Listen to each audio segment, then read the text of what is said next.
First time in Romania? No, I was here once briefly in '98. Well, briefly actually, it was for 3 weeks, in Transylvania in fact. Long before I was in the chess world. And now when you heard about this tournament, you come at the first call? Well, obviously this is the 5th year, so I've been following the tournament from afar before. Yeah, I always enjoy covering new tournaments, and this has developed into one of the premier ones on the calendar. So yeah, I wouldn't want to miss it. How many days you stay? You stay till the end, or you covering the event in a few days? Well, I'm producing a daily, I'm calling it the daily briefing with Dorian, and I'll be handing off the video to a colleague of mine from Chess Vibes, Peter, who comes to relieve me on Thursday. And then I was going to another tournament actually in Greece that was unfortunately cancelled. So now I'm just leaving on Thursday and not going to a tournament. But you can't be at tournaments all the time. You like here the venue, the country, the town? Yeah, it's a very nice playing space here, and where the players stay is lovely, and I haven't yet had a chance to explore the town so much, but maybe in the last couple of days. And the players, the tournament, it's the third day. Yeah. It's okay from point of view, like journalists, you have... The players? Yes. Well, I have followed all of these players for about 3.5 years, and since I started covering professional chess.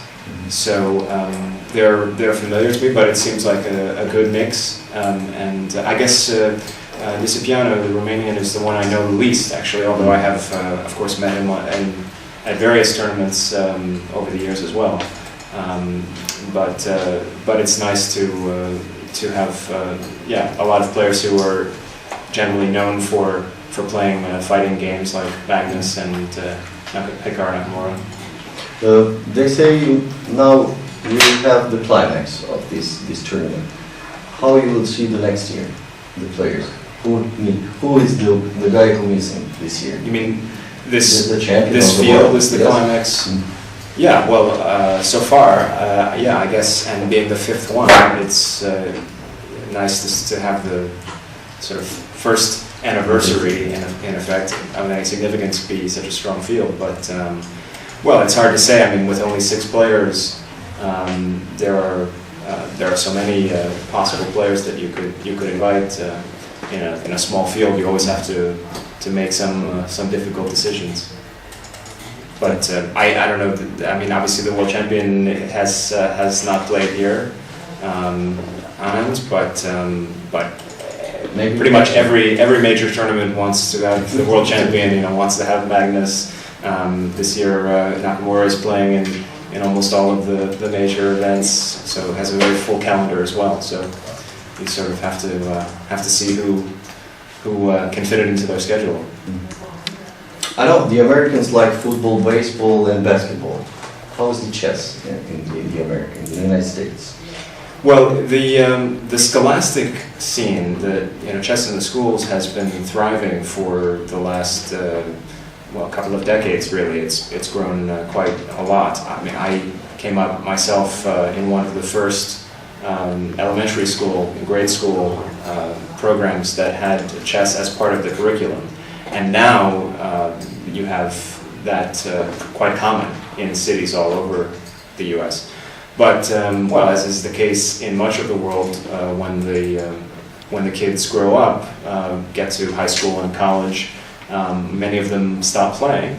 And so what I would like to see is that even if they stop playing themselves, that they still continue to follow this sport, follow the professionals, in the same way that many kids grow up playing baseball and basketball in school, and then they don't necessarily play, or at least not in any serious way, when they're adults, and yet they still follow those sports quite closely.